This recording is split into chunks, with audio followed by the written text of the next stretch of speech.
Assalamualaikum warahmatullahi wabarakatuh. Perkenalkan, nama saya Sultan Zaki Diriansyah. Saya berasal dari kelas 2 TRPLB dengan NPM 1062358. Di sini saya akan membahas tentang materi persamaan linear simultan dengan metode matriks tridiagonal. Persamaan linear simultan adalah sistem persamaan yang melibatkan beberapa variabel. Metode matriks tridiagonal merupakan teknik efisien untuk menyelesaikan sistem persamaan ini. Metode ini menawarkan solusi cepat dan akurat untuk berbagai aplikasi dalam berbagai bidang. Kemudian, untuk pendahuluannya, kita akan memahami untuk persamaan linear simultan. Definisi: persamaan linear simultan adalah sistem persamaan yang melibatkan beberapa variabel, dengan setiap persamaan mewakili hubungan linear antara variabel-variabel tersebut. Misalnya, 2x plus 3y sama dengan 7, dan 4x min y sama dengan 1. Solusi, tujuannya adalah untuk menemukan nilai-nilai variabel yang memenuhi semua persamaan dalam sistem secara bersamaan. Metode matriks tridiagonal merupakan salah satu teknik untuk mencari solusi ini. Lanjut, untuk karakteristik matriks tridiagonal. Yang pertama adalah struktur khusus. Matriks tridiagonal memiliki elemen non-nol, jadi tidak nol ya, hanya pada diagonal utama, diagonal atas, dan diagonal bawah, dan elemen lainnya bernilai 0. Bagi teman-teman yang bingung untuk struktur khusus matriks tridiagonal, sini saya akan menunjukkan gambarnya. Nah, ini adalah contoh matriks tridiagonal ya. Untuk gambar atas ini adalah contoh matriks 3x3 ya. Yang dimana kita bisa lihat untuk diagonal utamanya itu A1, A2, A3, dan diagonal di atasnya B1, B2, serta diagonal di bawah diagonal utamanya itu ada C1 dan C2. Nah, selain dari diagonal ada ini yang saya sebutkan tadi, maka nilainya adalah 0. Nah, ini 0 dan ini 0. Jadi selain diagonalnya ini ya teman-teman. Nah, ini adalah contoh untuk matriks 4x4 ya, untuk gambar di bawahnya ini. Nah, matriks tridiagonal ini tidak terbatas pada ukuran 3x3 saja ya. Jadi, walaupun matriks yang sering digunakan adalah 3x3 ya. Jadi, matriks tridiagonal bisa juga berukuran lebih besar, seperti 4x4 atau 5x5, dan seterusnya, selama memenuhi kriteria memiliki elemen non-nol hanya di 3 diagonal tersebut, yaitu diagonal utama, diagonal di atas diagonal utama, dan diagonal di bawah diagonal utama. Oke. Yang kedua, efisiensi. Struktur ini memungkinkan metode numerik khusus untuk menyelesaikan sistem persamaan yang terkait, sehingga mengurangi waktu komputasi. Kemudian yang ketiga adalah aplikasi. Matriks tridiagonal sering muncul dalam berbagai aplikasi seperti permodelan fisik, analisis, keuangan, dan pemrosesan sinyal.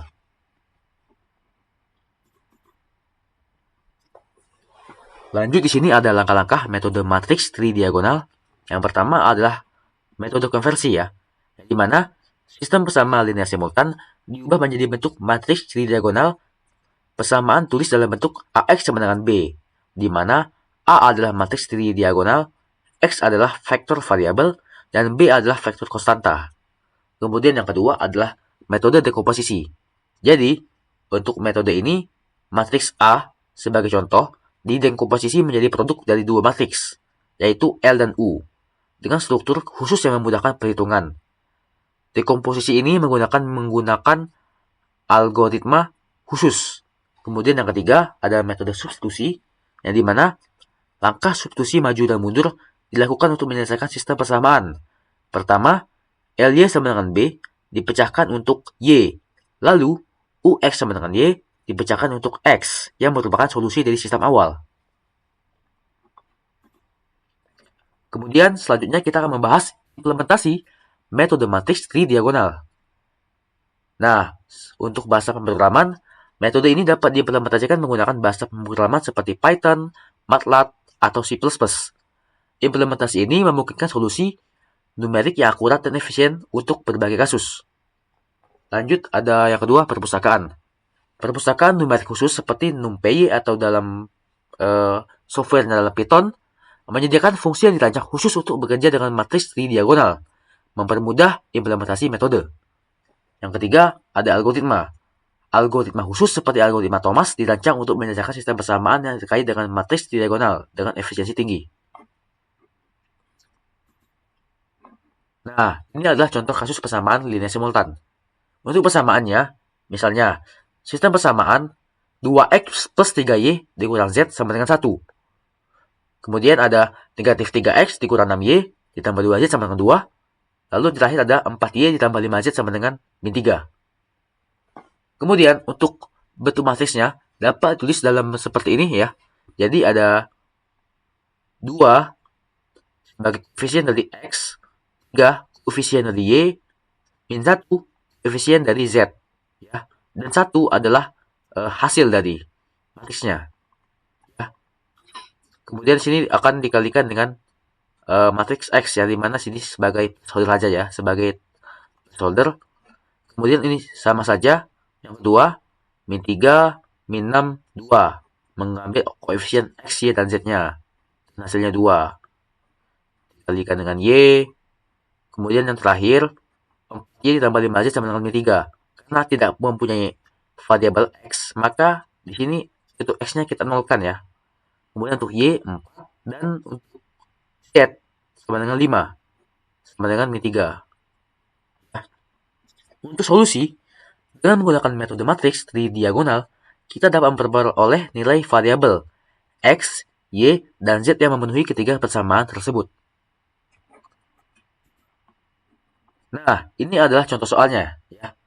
Oke, sini sebelum lanjut ke contoh soal yang bawah ini, saya akan menjelaskan untuk bagian konsep dasar di atasnya ya teman-teman. Jadi, misalkan sini ada matriks tridiagonal ya, di mana di sini kita bisa lihat untuk diagonal utamanya yaitu B1, B2, B3. Kemudian diagonal di atas diagonal utamanya ada C1 dan C2, dan diagonal di bawah diagonal utamanya itu ada A2 dan A3. Nah, selain dari diagonal yang saya sebutkan tadi, maka bernilai 0. Ya, 0, 0. Nah, di sini kita pecah. Ya. Jadi, 2 dan A3 ini, ya, kita pecah. Ya, A2, A3 tetap diagonal. Kemudian untuk diagonal utamanya, untuk B1, B2, dan B3, kita ganti dengan 1. Ya. Selain itu adalah 0. Kemudian akan kita kalikan dengan matriks 3 kali 3 yang akan mengambil segitiga bagian atas. Jadi ini untuk segitiga bagian bawahnya. Ya, ini untuk segitiga bagian atasnya. Jadi ini seperti di sini kita menggunakan metode U ya, lower upper ya. Jadi ini untuk segitiga itu segitiga bagian bawah dan segitiga bagian atas. Nah, kemudian untuk di sini untuk uppernya kita isi bagian diagonal utamanya dengan B1, B2, B3 dengan kita ganti dengan menggunakan beta ya. Beta 1, beta 2, beta 3.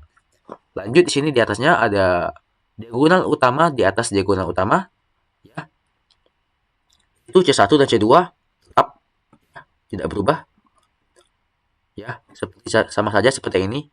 Namun yang ini karena kita menggunakan segitiga bagian bawah, maka A2 dan A3 tidak berubah. Begitu juga untuk bagian ini. Untuk segitiga bagian atas, maka bentuk bagian atasnya itu tidak berubah, yaitu C1 dan C2. Setelah itu kita kalikan ya matriks yang ini dengan yang ini ya. Di mana B1 dan C1 akan tetap. Ya. Dan juga C2 akan menetap.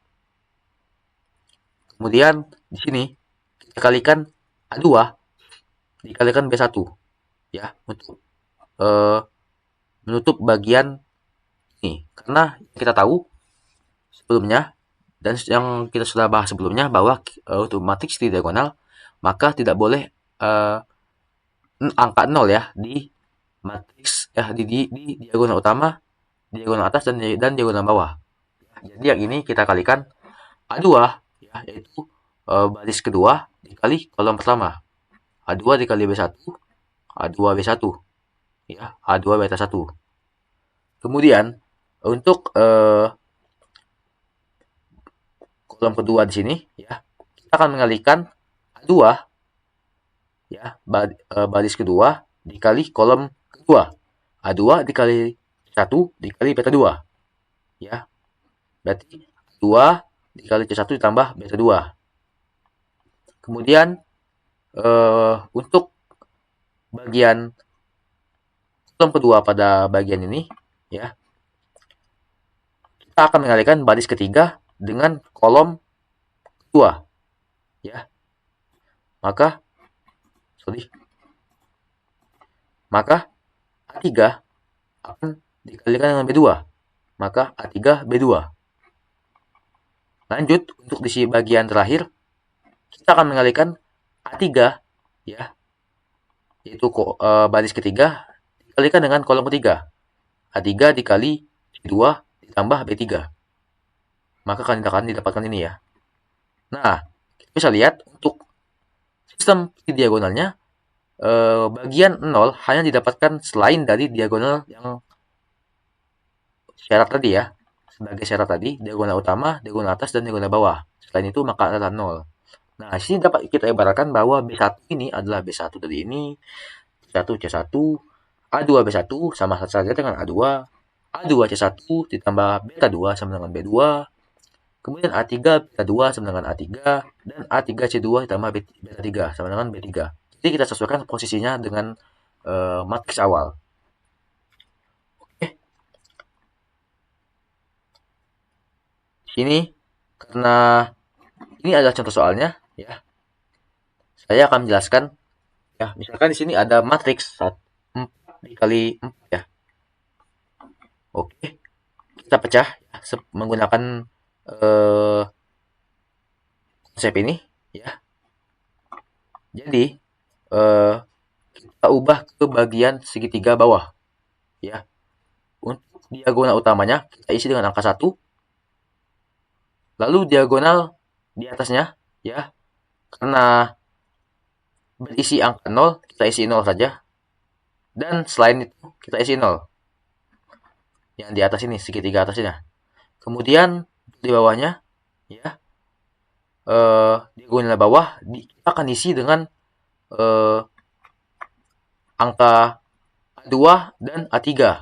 Nah, jadi di sini kita akan isi 3, ya.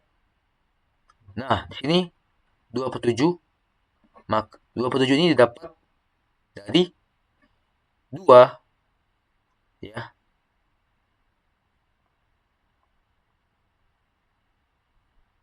Per 7, maka dia didapat dari 2 tambah 2, 4 tambah 2, 6 tambah 1, 7. Jadi dia merupakan 2 bagian dari 7 tersebut. Jadi 27, ya. Kemudian untuk 7 per 10, ya. 7 per 10 ini